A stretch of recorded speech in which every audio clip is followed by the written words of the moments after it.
É sobre um culto que Deus rejeita, um culto que Deus não aceita, Ele rejeita. Eu fiquei intrigado com isso e fiquei lendo, pensando, mas existe verdadeiramente na Bíblia uma forma de culto, um modo de cultuar, um conteúdo de culto que o Senhor nosso Deus rejeita. E às vezes nós incorremos nesse erro, praticamos aquilo que Ele rejeita. E por causa disso, o nosso culto não é agradável por conta disso, o nosso culto não se realiza. Então ele se realiza na forma, aqui entre nós, mas ele não se realiza no efeito, que é aproximar de Deus a nossa verdadeira adoração. Então eu falei assim, vou compartilhar um pouquinho dessa visão, para que nós possamos aperfeiçoar o nosso culto ao Senhor. Você gostaria de ter cada vez mais o seu culto aperfeiçoado perante a face do Senhor? Todos nós, né? Então vale a pena refletir, vale a pena pensar. Eu queria que a pessoa que nos ajuda lá no multimídia colocasse aí no livro do profeta Isaías, o capítulo 1, a partir do verso 10. Capítulo 1, a partir do verso 10. Isaías, um grande profeta, um dos principais profetas do Velho Testamento, né? Deus usou poderosamente a vida de Isaías. E foi numa experiência de culto que Isaías teve o seu encontro profundo com Deus. E foi numa experiência de culto que ele se sentiu, assim, inadequado para cultuar a Deus. Ele olhou para ele e disse, eu sou um homem impuro, minha vida é impura, meus lábios são impuros, minhas companhias são impuras, habito no meio de um povo de lábios impuros. Mas hoje aconteceu algo diferente comigo. Hoje eu vi o Senhor assentado sobre o alto e sublime trono. Então, no ato de culto, para Isaías, o que fez a grande diferença foi ele perceber a presença de Deus, ao alcance do seu entendimento. Então, quando Isaías tem essa experiência, ele diz, ai de mim que vou perecendo, porque os meus olhos viram o Rei. Naquele momento, Deus teve muita compaixão dele e ordenou a um dos seus anjos que estava ao redor lá do seu trono, ele disse, vai lá no altar, tira uma brasa viva e toca nos lábios do Isaías. E disse para ele, olha, os teus pecados foram perdoados, a tua iniquidade foi tirada. Isaías então sentiu-se aliviado daquela tensão, né? Daquela condição de inadequado diante de Deus. Ele agora sente que ele está perdoado, sua vida está restaurada. Então a Bíblia diz, depois disso o Senhor pergunta para Isaías, a quem enviarei? E quem há de me representar no mundo? Isaías diz, eis-me aqui, envia-me a mim. Aí o Senhor fala com ele, então vai e proclama ao meu povo. Isaías então é comissionado a proclamar ao povo de Deus. E Isaías então escreve um livro, o livro do profeta Isaías, que começa com o primeiro capítulo, e nesse primeiro capítulo nós vamos começar a leitura no verso 10, e vocês vão ver a mensagem que Isaías prega para o seu povo, a mensagem que ele fala a partir do que Deus lhe mandou falar. Olha a partir do verso 10, então Isaías capítulo 1, verso 10, ouvi a palavra do Senhor. Então o que Deus queria que o Isaías dissesse? Diga às pessoas para que elas se dediquem a ouvir a palavra do Senhor. E vós, poderosos de Sodoma, dai ouvidos à lei do nosso Deus, ó povo de Gomorra. Então vós de Sodoma, vós de Gomorra, dai ouvidos a Deus. Por quê? porque ele determinou que o seu profeta lhes falasse. Agora, o que o profeta estaria falando com eles? Qual era a mensagem que os de Sodoma e de Gomorra deveriam ouvir? Já sabemos que Sodoma e Gomorra era um local meio perdido, né? Para não dizer perdido inteiro. Mas a grande verdade é que foi para esta comunidade que Deus manda uma mensagem. E a gente vendo o que Deus mandou para lá, a gente pode avaliar como que Deus espera que seja a realização do seu culto, a relação dele conosco, a nossa relação com ele. Então veja agora o verso 11, vai começar a dizer, de que me serve a mim a multidão dos vossos sacrifícios? Sodoma e Gomorra prestava ao Senhor uma multidão mas o que a gente entende na Bíblia sobre Sodoma e Gomorra não tem nada a ver com uma vida de santidade diante da face do... Então, eles cultuavam com uma multidão de sacrifícios, mas Deus não estava aceitando aquela adoração, não estava aceitando aquele culto, tanto que é isso que ele vai dizer. De que me serve a mim a multidão dos vossos sacrifícios, diz o Senhor? Ele pergunta, de que me serve a mim a multidão dos vossos sacrifícios? De que serve a mim a multidão das suas práticas religiosas? Aí diz assim, já estou farto dos holocaustos de carneiros e da gordura de animais cevados. Nem me agrado de sangue de bezerros, nem de cordeiros, nem de bodes. Então o que você diz? Eu estou farto de toda essa parafernália que vocês apresentam. Eu estou farto. Eu não me agrado disso. Isso que vocês estão fazendo, embora seja numa quantidade excepcional, não traz para mim um senso de adoração. E ele vai dizer por quê. Quer ver? Verso 12. É muito interessante essa leitura, porque prepara a gente para cultuar com entendimento. Mas, quando vindes para compareceres perante mim, quem requereu isto de vossas mãos que viesse pisar os meus atos? Quem foi que pediu a vocês para virem pisar os meus atos? Quando vocês comparecem perante mim, quem foi que requereu isso de vocês? Então, ele vai concluindo, verso 13, quer ver? Olha que coisa interessante. Não continueis a trazer ofertas vãs. O incenso é para mim abominação. E as suas luas novas, e os sábados, e a convocação das assembleias, não posso suportar a iniquidade, nem mesmo a reunião solene. Então Deus está falando assim, o que adianta você vir aqui? Quem que te pediu para vir aqui? Você decidiu vir? Você tem a decisão pessoal de vir? Veio para a adoração? Muito bem. E agora? Por que você continua a trazer ofertas vãs? O incenso que vocês queimam, para mim, é abominação. Olha, Deus está sendo muito duro com eles, não está? Não é uma chamada, muita atenção, né? O que vocês fazem durante o culto? Vocês me oferecem isso. E os sábados? E a convocação das assembleias? Eu não posso suportar a iniquidade. Quer dizer, então significa que eles faziam aquilo, mas tinha por dentro da vida deles uma iniquidade percebida pelo Senhor. Então o espírito com que eles faziam não era o espírito que Deus aceitava.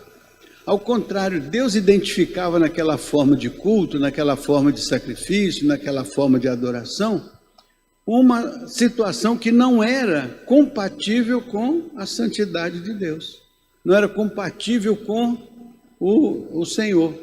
Então aquela adoração, ela era vazia aos olhos do Senhor, e mais ainda, ela era contrária ao propósito do Senhor.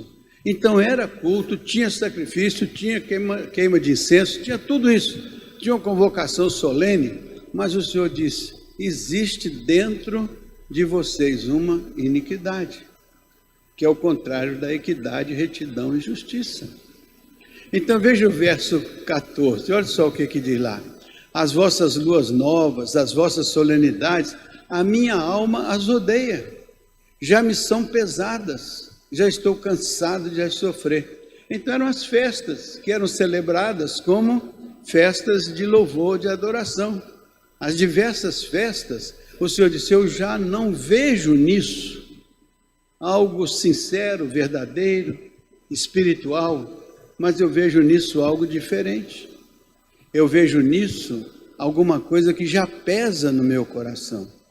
Eu já sinto o repudiar disso por causa da qualidade que não é compatível com a minha presença e a minha santidade. Não é isso que Deus estava falando para o seu povo lá? Então esse culto Deus estava aceitando ou estava rejeitando? Estava rejeitando. Por quê? Porque a qualidade do culto era muito distante da santidade de Deus. Era muito distante daquilo que Deus esperava do seu povo. Então nós temos que aprender com esses irmãos do passado, assim, como que é a nossa aproximação de Deus nos nossos atos de culto, na nossa adoração, no nosso louvor, na nossa pregação, em tudo. Porque corremos o risco de fazer tudo em quantidade intensa, em qualidade excelente, mas o que estava preocupando o Senhor era o que estava por trás de tudo aquilo, que era a motivação do coração, que não era aquela motivação sincera, santa e verdadeira. Faz sentido? Então, já estou cansado de resolver. Veja o verso 15. Assim, por isso, quando estendeis as vossas mãos, escondo de vós os meus olhos, e ainda que multipliqueis as vossas orações, não as ouvirei, porque as vossas mãos estão cheias de sangue. Então há uma incoerência entre eu multiplicar as minhas orações, mas o meu comportamento está desvirtuado daquilo que é a essência da adoração.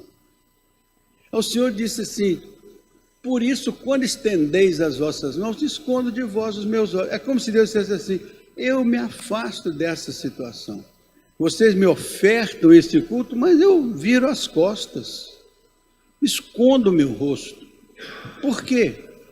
Porque isso não tem nada a ver com a minha santidade, não tem nada a ver com a minha vida como Deus poderoso da criação e a vida de vocês. Não há identidade, não há comunhão, há uma ruptura. E embora haja culto, embora haja louvor, embora haja adoração, embora haja tudo isso, mas tudo isso não representa aquilo que eu gostaria de ver na vida da comunidade. É isso que Deus está falando com o seu povo. Então isso serve de alerta para nós. Quando nos aproximarmos de Deus, temos que ter a humildade para fazer uma avaliação do nosso coração, da nossa motivação, para que a gente não faça uma adoração que, embora na forma seja muito boa, mas na essência não seja. Porque corre o risco da gente ter esta palavra do Senhor, meus olhos são desviados de vós. Às vezes, eles podiam estar iludidos, pensando que estavam fazendo uma grande adoração, mas na prática, o profeta foi lá dizer, não é assim que Deus está pensando, não. Por que o profeta tinha autoridade para dizer aquilo? Porque ele tinha passado por isso lá atrás. Quando ele viu o Senhor, ele disse assim, ai de mim, meus lábios, o lábio está corrompido, é preciso que a mente já estivesse corrompida antes disso, né? Então o profeta chega lá e diz, olha, o culto que nós estamos prestando parece distante do Senhor, temos que ter um cuidado nisso, né? Aí assim, as vossas orações não as ouvirei, porque o que importa para nós? Que o Senhor ouça as nossas orações. O que importa para nós? Que o Senhor aprove a nossa adoração. O que importa para nós? Que o Senhor reconheça a sinceridade, a verdade da nossa adoração, para que Ele possa, olhando aquilo, receber como aquele ato poderoso, e Ele possa responder não com o esconder dos seus olhos, mas com a aprovação da sua palavra, da sua presença, e da resposta às nossas orações, né? Que são importantes, né? Então, porque as vossas mãos estão cheias de... Então é um comportamento que difere do comportamento esperado pelo Senhor, né? Não é que você é um assassino, ninguém está dizendo isso, né? Nós não estamos falando isso, mas Deus está dizendo lá, pode ser que você esteja completamente fora do que Deus espera no momento em que você constrói a sua caminhada com Deus. A Bíblia diz, buscai primeiro o reino de Deus. Primeiro o reino de Deus. Mas não é só buscar o reino de Deus, buscar o reino de Deus e a sua justiça. O que é justiça? É fazer a coisa certa do ponto de vista de Deus. Não é fazer a coisa certa do ponto da narrativa A, o B, o C, o D. É fazer a coisa certa do ponto de vista de... E o ponto de vista de Deus está na sua palavra. E o Espírito Santo usa essa palavra para nos dar entendimento. Por isso que a Bíblia não te estribes no teu próprio entendimento. Que o Espírito de Deus possa estabelecer os nossos pensamentos e os nossos sentimentos. Obra do Espírito. Dessa maneira, comparecemos perante o Senhor com inteireza de coração, com identidade espiritual acertada. E aí depois ele diz, e todas as demais coisas serão, primeiro o reino, a sua justiça, né? Primeiro o reino, autoridade, soberania de Deus, a sua justiça, nosso comportamento diário, e todas as demais coisas serão acrescentadas. Então, muitas vezes nós buscamos todas as demais coisas e se sobrar um tempinho a gente, né, vai para o reino. Mas a ordem, a sequência é primeiro o reino, depois a justiça de Deus, depois as demais coisas, para dar um sentido de coerência naquilo que a gente reconhece como soberania de Deus, né, poder de Deus. Aí o que ele diz lá? Porque as vossas mãos estão cheias de... Ou seja, nós precisamos ajustar. Por isso que quando vamos celebrar a ceia, o que o apóstolo Paulo diz? Examine-se o homem a si mesmo, né? Não é examine o homem a vida do outro. Não, examine-se a si mesmo. E depois coma desse pão. E depois beba desse cálice. Então, é só depois de um autoexame que você vai assentar-se à mesa do Senhor. Precisa ter essa reflexão para que a gente possa sondar as intenções do nosso coração. Por isso que a palavra é importante, porque a palavra, diz a Bíblia, ela é como uma espada penetrante.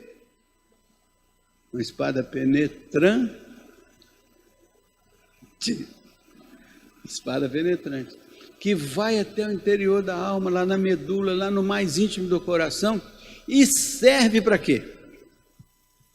Para que serve essa palavra que entra dentro de nós? Para discernir as intenções do coração. Porque o coração não é incorrupto, não é enganoso, como diz a Bíblia. Então precisa que a palavra vá lá dentro para tirar de dentro para fora as intenções do coração, para não serem intenções erradas, para que sejam as intenções certas. Ah, mas o meu coração é muito duvidoso, é corrupto, é enganoso. Por isso que Deus diz, filho meu, dá-me o teu coração. Por que Deus pede o coração? Por que Ele não pede, dá-me o teu rim, dá-me o teu joelho, a tua canela? Ele pede, dá-me o teu coração, porque do coração procedem as saídas da vida. Ele quer trabalhar o seu coração para que o seu coração produza aquilo que seja segundo o seu coração. Achei a Davi, varão segundo o meu coração, e que executará toda a minha vontade. Então, o que Deus quer é corações segundo o seu coração com coração. Nós com Deus. E uma vez que isso está na mão de Deus, Ele trabalha, o Espírito trabalha. Ele nos convence do juízo, Ele nos convence da justiça, Ele nos convence do pecado. Ele nos convence para quê? Para que a gente faça uma revisão e ajuste a adoração da gente ao padrão de Deus. E não ajustar Deus ao nosso padrão. Porque se Deus fosse se rebaixar ao nosso padrão, a sua santidade vai por água abaixo. Porque nossa justiça é trapo de imundícia. Então não posso querer que Deus venha se ajustar à minha justiça. Ah, mas eu estou fazendo tudo certinho, eu estou fazendo tudo legal. Mas isso é a justiça sua, segundo a sua carne. Mas você diz assim, eu tenho que fazer as coisas segundo o coração de... Ele tem que falar assim, achei o Paulo Roberto, varão segundo o meu coração e que fará toda a minha vontade. Então o culto deve ser essa expressão de sinceridade, de verdade e de vida transformada, colocada na mão do Senhor, né? Para que Ele possa operar, né? As vossas... Verso 16, só para a gente caminhar para o final. Lavai-vos, purificai-vos, tirai a maldade de vossos atos de diante dos meus olhos, cessai de fazer o mal. Então, o que Deus está falando para o seu povo? Olha, o que vocês estão fazendo não está muito legal. O culto de vocês está meio comprometido com coisas que eu não aprovo. Embora vocês tenham uma multidão de cultos, sacrifício, tudo, mas tem que fazer uma parada, refletir e diz, lavai-vos, purificai-vos, tirai a maldade dos vossos atos, é o comportamento no cotidiano, tirai a maldade dos vossos olhos de diante dos vossos atos, de diante dos meus olhos, cessai de fazer, para agora, é um momento decisivo, se você quer estar na presença de Deus, se você quer oferecer um culto verdadeiro a Deus, para de fazer o que é errado e passa a fazer o que é segundo o coração de Deus. É um desafio para nós, é uma inspiração para nós. E quem que fala isso para nós é o Isaías. E por que ele fala isso para nós? Porque ele estava lá na presença do poderoso e ele viu que ele estava meio comprometido. E o poderoso mostrou isso para ele, ele disse, ai de mim. E depois o poderoso falou com ele, agora você vai lá e fala com os outros. E ele chega através dessa palavra para nós e diz, estou falando para vocês o que aconteceu comigo. O Senhor mandou eu falar isso para o povo dele lá. E nós não somos povo de Deus? Somos. Talvez tenha alguma coisa aqui que vai mexer com o nosso coração, vai mexer com a nossa mente, vai mexer com os nossos atos de culto, para que nós sejamos verdadeiramente consagrados ao Senhor, né? Então, cessai, deixai de fazer, ou seja, é uma atitude, é um comprometimento, é algo que a gente escolhe fazer, não é algo que acontece por acaso, é algo que a gente faz mediante o desenvolvimento de uma consciência crítica. Eu tenho consciência da minha vida, eu tenho consciência dos meus atos, eu tenho consciência dos meus sentimentos, eu tenho consciência da minha relação com Deus. E se ela é boa, aceitável a Deus, aleluia. E se não é, lavai-vos, purificai-vos. Deus está nos chamando para uma revisão. Veja o verso 17. Assim, aprendei a fazer o bem, procurai o que é justo, não é buscar a justiça? Procurai o que é justo, ajudai o oprimido, fazei justiça ao órfão, tratai da causa das viúvas. Então ele está dizendo assim, não se preocupe só com você não, se preocupe com todo mundo ao seu redor, para que o reino de Deus, através de você, abençoe as pessoas ao seu redor. Então o verdadeiro culto não é só você cantar e louvar e pregar, o verdadeiro culto é todas estas coisas serem transformadas em atos de justiça, do que é certo, e ter um cuidado com aqueles que estão ao nosso redor, e a gente fazer com que a vida da gente seja um instrumento de abençoar pessoas. Sai do culto como alguém que está pronto a abençoar as pessoas. Outro dia vi uma frase interessante, né? Que a igreja, o culto é assim, entre para adorar e saia para servir. Entre para adorar, para louvar, para ajustar a vida aos propósitos de Deus. E saia para ser voz de Deus no mundo, para adorar, para servir, né? Adorar e servir. Faz sentido? Então pronto. Verso 18, só faltam 2. Verso 18. Vinde então, olha que verso lindo. Vinde então, raciocinemos juntos. Deus te chama para um diálogo. É muito interessante, Deus chama você para uma conversa.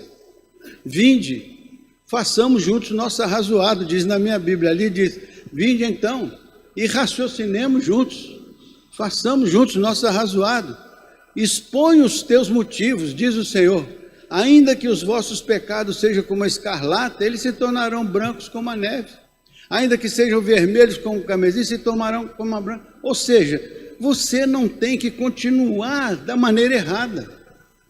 Deus não está te punindo por nada, Ele está te dizendo que tem uma maneira diferente, melhor de fazer, tem uma maneira certa de fazer. Então Ele está levando em conta que você tem todo o interesse de ajustar, de melhorar, de abrir o seu coração para uma ação do Senhor.